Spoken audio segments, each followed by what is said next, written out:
I just, I think, we're speaking as if everyone is fully understanding this notion about the implications of kids who are living in poverty going to school and what the implications are of that. Because Yep.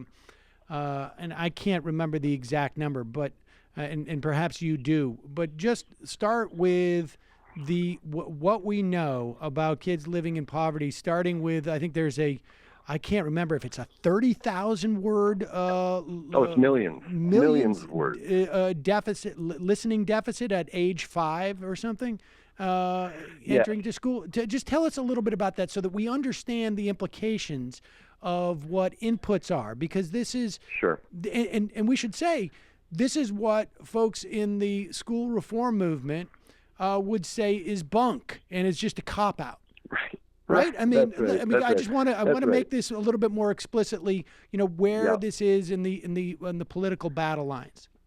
Yeah, that's right. That's right. The current school reform elite would say that you're making excuses, you're letting bad schools off the hook, but of course, we have research that shows that 2/3 of a student's standardized test scores are shaped by out-of-school variables, neighborhood, family variables, right? 1/3, by contrast, is explained by in-school variables.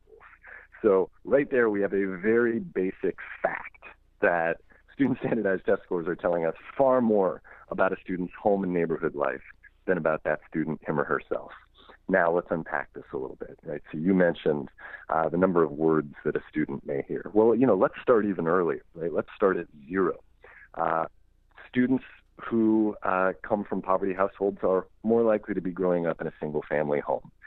They are therefore more likely to be unsupervised because there aren't two parents there taking care of them at all times. They are less likely to be talked to, and this is for reasons of the number of people doting on this child, but also because a student coming from a high poverty household is more likely to have a parent or parents who did not go to college.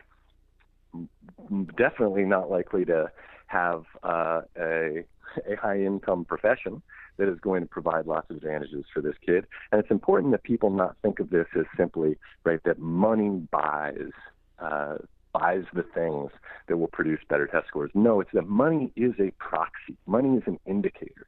That somebody who's got money is not always going to have a college diploma, is not always going to be in a two-parent household, is not always going to be talking more to this child. But we know statistically, on average, more likely.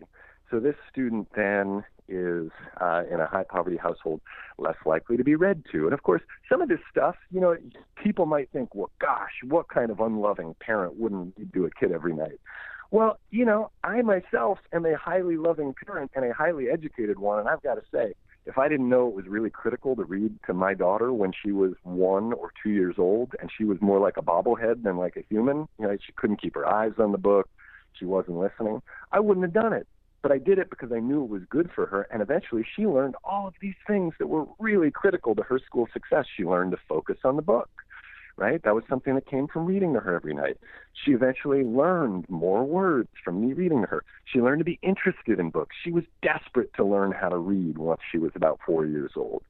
She had a deep understanding of not only the alphabet, but of phonemes, right? So this would be letters paired together making sounds. That means that on her first day of kindergarten, she was really ready to absorb all of the lessons that were being given to her. She's in second grade now. She's reading chapter books. She's doing, complicated multiplication problems in her head, right? That is not a product of her school. That is a product of having two crazy, overeducated parents who are giving her all kinds of privileges at home. Then once the schooling experience begins, what we see is that some kids are more likely to be praised. They're more likely to experience school as a place where they're good at things, where they're successful. They're more likely to feel like, I am a student, I am a learner, this is something I care about and I'm good at. We see other kids, because they were less prepared on day one, are more likely to experience school as a place of flat disconnection, where they feel bad about their abilities, where they are more likely to act out and then be chastised for that. They're more likely to develop oppositional defiance to this. As a result, they're less likely to get the kind of care and support that might actually help them. So it's like a bit of a feedback loop. I enter into school Absolutely. with a learning with a deficit in terms of what I've been exposed to. I mean, even for your average parent, okay, if you have the ability, you're not working 2 jobs, you're there, you can read with your kid. If you have the ability to have a nanny if you're working, as opposed to, you putting them in daycare, they're getting, instead of like 1 out of 12 kids, they're getting 1-to-1 conversations on an everyday basis. And then what you're saying is that once they get to school, those deficits become self-perpetuating, and there's a feedback loop. This kid's slow because they don't have this, and that projects onto the kid. The kid begins to believe I'm slow, or I'm not capable of this, or I get frustrated easier because it's not coming easier to me because I didn't have this stuff 3 years ago. I mean, this is what we're dealing with, and when we reduce it down to their test scores, we're basically saying that we are not taking into consideration what the inputs are. And this is what we say with inputs. And so where is the push? I mean, I would imagine that there is that you're not creating these ratings in a vacuum. There's not only like the money may be involved in the rating schools, but what you're doing is a fundamental threat, it seems to me, to the entire school reform movement, because you're basically saying the foundations of that movement are based on basically lies on some level. Like your assessment of schools are wrong, and your prescriptions for those rules necessarily have to be wrong because you can't even assess what you're dealing with. Yeah, I think the most existential threat that work like ours poses is to the test and punish regime, right? This idea that all we need is to get the test scores and then to design accountability mechanisms that will shut down or stigmatize low-performing schools. And we can see that that is going to be especially problematic when we're talking about what we just did, which is that if 2/3 of a student's standardized test scores are being influenced by out-of-school variables and only 1/3 by in-school variables. And then what you're saying is, well, we're going to label these schools and we're going to take away teacher autonomy, these lower-performing schools, which we know are going to be lower-performing predominantly because of demographic variables. Then what you are essentially saying is that the schools that low-income kids attend, that black and brown kids attend, that students who have special education plans attend, that we are going to make life hell for the teachers and principals at those schools, that we're going to narrow that curriculum at those schools, that we may even reconstitute that school as a charter school because we know that some charter schools, this is not all charter schools, on the whole, their performance tends to be about the same as traditional public schools, but some charter schools are better at getting test scores. Well, how equitable is that if we say that the only thing that we're going to do is focus on those test scores? Even if you do get those test scores even, at what cost has that been done? What else has been neglected? What has the consequence been?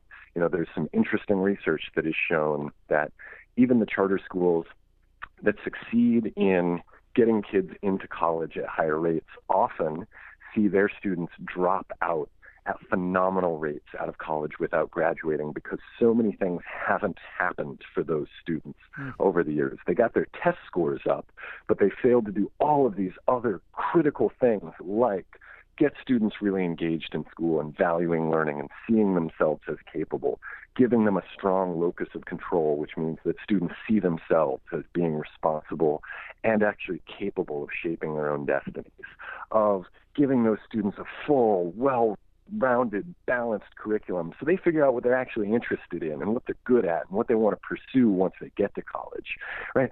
All of these things are so critical. And so, I don't think that school reform as a phrase needs to be a dirty phrase, right? This can be something that we can be proud of, but we can't pursue it in this kind of narrow way where we presume that we've got all the information we need, that this is just a matter of technical fixes, that all we need is the political will to overcome these bad old teachers, right? That is not the case. This is complicated. This is extremely challenging. And you've got 3.5 million teachers who got into this line of work because they care about kids. They aren't the enemy. So let's actually figure out how our schools are doing. Let's get some good information, and let's work together to try to figure out what the actual strengths and weaknesses of schools are. Are there wretched schools out there? Yeah, not a ton of them, but absolutely. Are there amazing schools? Yes. But the typical school is a fine place for a kid to get an education, provided that it's non-apartheid school that has extreme segregation and concentration of poverty, because those are the kinds of schools where those kids we talked about earlier, who maybe came in a little bit behind, those are the kinds of schools where teachers are not going to be able to give them the extra attention they need and the extra support they deserve, because there are going to be too many of those kids at those schools, and they're going to just fall behind together, right? So what do we need to do? We need to figure out how schools are actually doing, and then one by one treat them as unique places with unique needs and unique strengths. Hi, folks. Sam Seder here. We still need your help on our Patreon page. YouTube ads have come back, but not nearly as much as we had before. So if you can help us out, any little bit helps. Head over to our Patreon page right at this URL, and you'll help us keep helping you by making videos